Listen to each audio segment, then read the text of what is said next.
అందరికీ నమస్తే అండి. Welcome back to our channel Kavitha vlogs and devotional. So ఎలా ఉన్నారండి మీరందరూ? బాగున్నారా? నేనైతే చాలా బాగున్నాను. అండ్ ఈ వీడియోలో అయితే నేను చేసుకున్న పూలిపాడ్యమి పూజ, ఇంకా నా 18 సంవత్సరాల కళ అనమాట అది. సో అదేంటి అనేసి లాస్ట్లో చెప్తాను. ఈ వీడియోనైతే ఈ వ్లాగ్ని ఇలా షేర్ చేస్తున్నాను అనమాట. సో వీడియోనైతే చివరి వరకు చూడండి. మీకు నచ్చింది అనుకోండి, తప్పకుండా ఒక లైక్ అయితే చేయండి. ఇంకా సబ్స్క్రైబ్ చేయకుండా చూస్తూ ఉంటారు కదా, సో వాళ్ళు కూడా తప్పకుండా సబ్స్క్రైబ్ చేసుకొని పక్కన ఉన్న బెల్ ఐకాన్ని క్లిక్ చేశారంటే నేను పెట్టే కొత్త వీడియోస్ని మీరు మిస్ అవ్వకుండా చూడొచ్చు అనమాట. ఇదైతే పోలిపాడ్యమి రోజు. ఇంకా కార్తీక మాసం మొత్తం నేనైతే పూజ చేయలేదండి ఈ సంవత్సరం. సో నాకు గుర్తొచ్చినప్పటి నుంచి, అంటే నా 9th 10th క్లాస్ నుంచి ప్రతి కార్తీక మాసం చక్కగా పూజ చేసుకునేదాన్ని.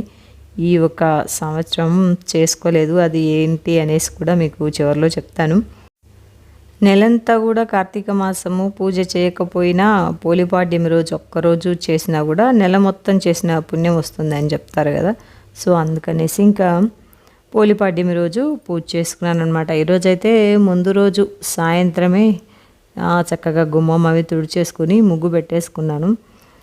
ఎందుకంటే మనకి పొద్దున్నే బాక్సులు చేసే పని ఇది లేకపోతే నిదానంగా అన్నీ చేసేసుకోవచ్చు అనమాట. కానీ పొద్దున్నే పిల్లలకి లంచ్ బాక్స్ కట్టించడం, టిఫిన్స్ ఇవంతా పని ఉంటుంది కాబట్టి ముందు రోజు నైటే అన్నీ క్లీన్ చేసేసుకొని ముగ్గు పెట్టేసి చేసేసాను అనమాట. ఇంకా పాడ్యమి రోజు 4 o'clockకి లేచి చక్కగా తల స్నానం చేసేసి ఇంకా దీపాలు వెలిగిస్తున్నాను.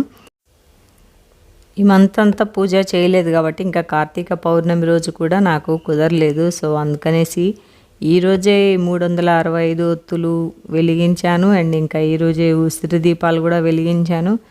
ఇంకా పోలిపాడ్యమి పూజ 33 ఒత్తులు వెలిగిస్తారు కదా, సో వెలిగించి నీళ్ళలో వదులుతారు కదా, అది కూడా ఈరోజే చేసేసుకున్నాను. మొత్తం అన్నీ ఈరోజే చేసేసాను అనమాట. సో కార్తీక మాసం మొత్తం పూజ చేసిన ఫలితం అయితే వచ్చేసింది. ఇంకా అన్నీ ఇలా ముందే రెడీ పెట్టేసుకున్నాను. మనకి మామూలుగా గుడిలో కూడా మాకు చిన్న కోనేరులాగా చేసి అందులో వదులుతారనమాట. ఈ ఇయర్ అయితే వెళ్ళలేదు. ఇంట్లోనే ఇలా ఒక గిన్నెలో పసుపు కుంకుమ వేసేసి కొన్ని పువ్వులు ఇవి వేసేసి ఈ నీళ్ళలోనే వదిలాను అనమాట. ఇందాక ఫస్ట్ స్టార్టింగ్లోనే చెప్పాను కదా, నాకు 18 సంవత్సరాల నుంచి ఒక కళ ఉంది. సో అది నెరవేరే టైం వచ్చింది అనేసి. సో ఇప్పుడైతే చెప్తున్నాను. నన్నైతే గమనించారా మీరు ఈ వీడియో నుంచి, లాస్ట్ వీడియోస్ నుంచి ఈ వీడియోలో కూడా. సో నేనైతే 9 kgs వెయిట్ తగ్గానండి, ఓన్లీ 45 డేస్కి అనమాట. సో డైట్ అయితే స్టార్ట్ చేశాను నేను. వెయిట్ ఎక్కువ ఉన్నామనేసి మనము ఉండవలసిన వెయిట్ కన్నా కూడా నేనైతే 15-20 kgs వరకు, అంటే 18 kgs ఉన్నానమాట. సో అందుకనేసి కూర్చోవడానికి లేవడానికి కానీ ఇంకా మన పని మనం చేసుకోవడానికి కానీ, లేదా కొంత దూరం వెళ్ళి వస్తే కాళ్ళు నొప్పులుగా ఉండడం కానీ ఇలా అయ్యేది. సో అందుకనేసి వెయిట్ తగ్గాలనేసి ఇంతకు ముందు కూడా చాలా అంటే చాలా ప్రయత్నాలు అయితే చేశాను. సో ఆ ప్రయత్నాలు అయితే ఏం ఫలించలేదు. ఎందుకంటే మనం చేస్తాం ఒక వారము, తర్వాత బిర్యానీలు కానీ మనకి ఇష్టమైన కర్రీస్ కానీ రైస్ కానీ కనిపించింది అనుకోండి, ఇంకా అయిపోయింది హాంఫర్ట్ డైట్ అక్కడికి. సో ఒక పర్ఫెక్ట్ గైడ్ అనేది ఉండాలన్నమాట, ఒక గైడెన్స్ అనేది ఉండాలి. మనం అలా ఉన్నప్పుడే మనం స్ట్రిక్ట్గా మన డైట్ అనేది చేస్తాం. సో పూజ అంతా కంప్లీట్ చేసేసేసరికి 5:30 అయితే అయిపోయింది.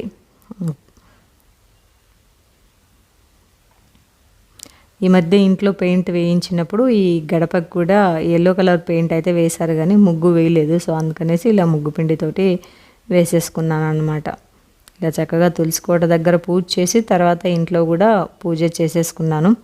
సో ఇక చెప్తున్నాను కదా, వెయిట్ లాస్ అనేది మనం ఉండవలసిన వెయిట్ కంటే ఎక్కువ బరువు ఉన్నాము అంటే మాత్రం ప్రతి అడుగు అన్ని కిలోల వెయిట్ని పట్టుకొని మనము తిరిగినట్టే కదండి.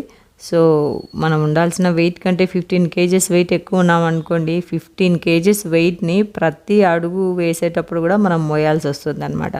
సో ఎంత ప్రాబ్లం అవుతుందో చూడండి. అందుకనేసి నేనైతే ఒక స్ట్రిక్ట్ డెసిషన్ అయితే తీసుకున్నాను. ఇప్పుడు నా డైట్లో భాగంగానే ఈరోజు నా టిఫిన్ చేస్తున్నాను అనమాట. ఇదైతే ఈ డైట్‌లో స్టార్టింగ్ అయితే ఫస్ట్ ఇంటర్మిటెంట్ ఫాస్టింగ్ అనమాట. అంటే 10 to 11 లోపు తినాలి. అండ్ అందరికీ ఒకే రకమైన డైట్ ఉండదనమాట. వెల్ సెన్స్ కమ్యూనిటీ అనేసి తర్వాత వీడియోలో మీకు ఎలా ఉంటుంది ఏంటి అనేసి ఒకసారి డీటెయిల్డ్‌గా చెప్తాను. వెల్ సెన్స్ కమ్యూనిటీ డైట్ అయితే నేను స్టార్ట్ చేశాననమాట. అసలు వెయిట్ లాస్ కోసం ఎటువంటి మెడిసిన్ ఇవ్వరు. చాలా చక్కగా చాలా ఈజీగా మనం బరువు తగ్గిపోవచ్చు అనమాట. మా వారు అంటున్నారు, ఇంత హెల్తీగా తింటూ కూడా నువ్వు బాగా చక్కగా తగ్గుతున్నావు అనేసి. ఇంకేమైంది, బాగా తింటున్నావు కదా అంట. ప్రతిరోజు వాల్నట్స్, బాదం పప్పు, కీరా, క్యారెట్, ఇంకా 2 ఎగ్స్ అనమాట. ఇంకా సాటర్డే మండే అట్లయితే ఎగ్స్ నేను తినను కాబట్టి పన్నీర్ అట్లా తెచ్చుకోవచ్చు. సో ప్రోటీన్ కర్రీస్ కంపల్సరీ ఉండాలి. అండ్ ఇంకా వెజిటబుల్ కర్రీ కూడా ఒకటి ఉండాలన్నమాట. సో ఈరోజైతే నా టిఫిన్కి నేను పనంతా అయిపోయిన తర్వాత ఎలాగో మనకు ఆ టైం అయిపోతుంది కాబట్టి అప్పుడు ఈజీగా తినేసేయచ్చు అనమాట. చాలా ఈజీగా అనిపించింది నాకైతే ఈ డైట్. ఇప్పటికే నేను 9 kgs వెయిట్ లాస్ అయ్యాను. ఇంకా నా టార్గెట్ వచ్చేసి ఇంకా ఒక 5-6 kgs తగ్గుదామని అనుకుంటున్నాను అనమాట. సో చూడాలి, ఇంకా ఇప్పటికైతే 45 days ఉంది, ఇంకా 45 days చేయాలి. సో ఇదే నేను తినాల్సిన టిఫిన్. అందుకనేసి కార్తీక మాసం నేను పూజ చేసుకోలేదన్నమాట. అంటే ఎవ్రీడే మనము ఎగ్స్ కానీ చికెన్ కానీ ఇలా తింటూ ఉండాలన్నమాట ఈ డైట్లో అయితే. సో అందుకనేసి అంటే మంచి ప్రోటీన్ కర్రీ అనేసి తీసుకోవాలి. మీరు కూడా ఎవరైనా సన్నగా అవ్వాలి మేము అని అనుకుంటున్నారా? సో నాకైతే కామెంట్ చేయండి, ఎలా చేయాలి ఏంటి అనేసి నేను ఫాలోఅప్ చేసేస్తాను. ఇదండి ఈరోజు వ్లాగ్ అయితే. సో మరొక మంచి వీడియోతో మీ ముందుకు వస్తాను. అంతవరకు సెలవు. నమస్తే.